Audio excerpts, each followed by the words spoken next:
But this was coming from videogameschronicles.com, and this is being pinned by Tom Ivan. Sega says it's weighing up launching its own game subscription services. I think the actual quote is down at the bottom. So this is coming from Utsumi. I think he's the president of Sega right now. No, thank you, VGC. We're not a retro company. Utsumi added, we really appreciate our legacy, we value it, but at the same time, we want to deliver something new, otherwise we'll become history. That's not what we're aiming for. In my opinion, I think they're doing a great job at creating new IPs and like nurturing their old ones, you know, keeping them at the forefront. Sonic comes to mind, like right off the gate. Also, Judgment. Shout out to Judgment. Yeah. Very nice. Love it. Kill it. That was a layup. Like that? That was a layup. Yeah. Yeah. Shoot, man. That didn't even dawn on me. Yeah, you like that, didn't you? Look, I can see by your reaction. You like that. I did. That's freaking. You nailed it, dude. Legit. But I think they're doing a good job. I think a huge misstep is trying to create your own like streaming service, because the amount of money you would have to dump into this service, and then are people really clamoring for a Sega Plus right now? You know what I mean? Yeah. No, I don't think so. The reception that I've seen from this is no, not another streaming service. Exactly. Yeah, 100%. Now, there's a way that, because Loki brings up another good point, and I said I wasn't going to say that anymore, but I lied. The credit where it's due. I mean, the man has some good points, but there's a lot of the games are on Game Pass already, and what if they created their own subservice and just licensed it themselves, but also have the whole package on Game Pass and PlayStation as well. So you can have Sega being its own separate thing, or you can, as part of Game Pass, also have access to Sega's platform. Yeah. Yeah, they do something similar with EA. Right on. So I think EA latch onto Xbox, and I think they latch onto PlayStation now as well. Very cool. So if you have a subscription, you get discount on the EA game. Right on. See? So they could do something like that. Yeah. That's a good shout. I think if you're not a leading, like if you don't have a leading position in this space, it's better just to license your IP out to, you know, the ones that have the market cap or the market share. Because if you do that, it's only so many eyes you can capture from these big companies, and who knows if that's going to be enough to sustain your business. You know what I mean? And I don't think so. I don't think so. Having some money, even though it wouldn't be as much as you would get from your own platform, getting it from Game Pass, but having some money is better than having none. Yes. And Xbox knows this. That's why they're putting their, you know, their IPs on different, you know, platforms. It's like, because you can only stand to make more money.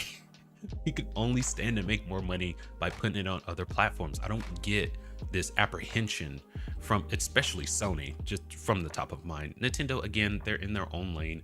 They're doing well. They're making their own games and all this and all that. They, you know, but for Sony to just completely shut the door, I mean, not completely, but with stipulations, you know, it feels like they are, you know, especially requiring people to have a PSN account. I think that's absolutely stupid to do. So they're not going full in. They're dipping their toe in, and it's like, bro, either do it or don't. You know what I mean? People aren't going to stand for this PSN thing, like going much longer. You know, going forward, you're gonna have to take that PSN stamp off of there, and really, you know, put your games on PC the right way. You know, you think so? I don't so. think that's changing anytime soon. I think they're just hoping that it blows over, and it may very well blow over. I don't think it will, especially with 180 countries not being able to access PSN. You know what I mean? That I don't think that data point's going to go away. And I'm less concerned about that than PlayStation, you know, requiring people that just want to play a freaking game to put eyes on their network. F you, dude. I don't want to be a part of your network. I just want to play this awesome game that you developed. Why are you doing that to me? You know what I mean? I think they're thinking on most normies just not caring. Man, I feel like Man, I don't know. No, You I might be agree. right. You may be right. You Mhm, know, Which I don't like. I don't want to say that. I don't want to feel that way. mhm, I'd much rather that, they see the writing on the wall and figure, you know what, we're going to drop this PSN requirement. But mhm, I don't think that's going to happen. I think they're just too darn stubborn and mhm. just waiting for it to blow over. Yeah. I do think Sega's approach to having their own subscription service. I think subscription services is such a saturated market right now. Mhm. Yeah. We've seen it with obviously on TV. Oh, yeah. We've seen subscription services. They're around and then they're not around anymore. I think Yeah. Sega would probably fall into that bucket Mhm, or that category. mhm. And I don't mean that in a disrespectful way or anything like that, but Yeah. like I don't think there's a need for it. I don't know if there's been queries for it, if fans have asked for it. Mhm. I just saw the news and saw it as another one. Yeah. That's all I thought. Yeah. It's unfortunate. I don't know who they have in their ear over there, but anyone that didn't come out and say, it's like, if it's I want to say it's Utsumi it's sitting in the boardroom. It's like, I think we should start a subscription service, and everyone in unison saying, absolutely not. That is a stupid idea. It's like they practice this on their off days, and it just rang so loud in the room. Hey, Sega, why don't you make another console? Oh, Call it the Sega Uranus. Oh, damn. Oh, shit. Shots fired, bro. Oh no, not shots fired. I like Sega. I just I love Sega. They were my first console, That was a bird. and it was real. Oh, good lord, that's yeah. But I don't know why Dreamcast just came to mind when you said that. Yeah. if honestly, like if Sega announced that they were going to make a console, I bet you there'd be quite a bit of excitement. Oh, they should do a handheld. Oh yeah, I'm all about handhelds now. Ooh. I'm all about it. they need to do it quickly before that market gets saturated as well. Yeah, because it's there's getting there. obviously PlayStation, Nintendo's, Xbox are gonna have one. Boy, howdy. Amazon. Was it Amazon? Did I see something about Amazon? Maybe I'm No, I'm making it up. well, it's the part of the whole. This is an Xbox. There's going to be a Game Pass. Yeah. Or whatever client for Fire TV, which is hilarious because that thing is so underpowered. But What's that other handheld device? What's it called? like a Steam Deck or Rogue Ally? That's the one. Steam Deck. That's the one. Yeah, could work on that. I mean, you could just release all of your games on Steam. Which actually, hang on a second, because I think just gonna do a little bit of research here. Yeah, because there's the Sega Mega Drive and Classics collection where you can actually buy individual Sega games. And I know this because I bought a game and I can't remember what the hell it was called. But you actually just get taken to a living room with a classic console, and you basically just have a game library, and whatever game that you purchase through Steam, you can take it, you can plug it into the console, and so on and so forth. What the hell did I buy? I bought one game. Was it? Oh, I was going to ask if it was a game. Was it like a Sega game? Yeah, it was this Comic Zone was what I bought. Comic Zone.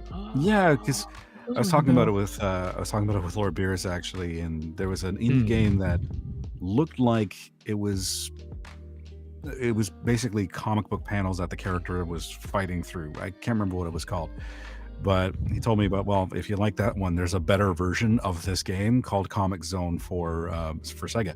So I went on Steam and bought it for a couple bucks. And it came as part of the Sega Mega Drive and Genesis Classics. Oh, shoot. Which has a whole bunch of Sega games that you can already do.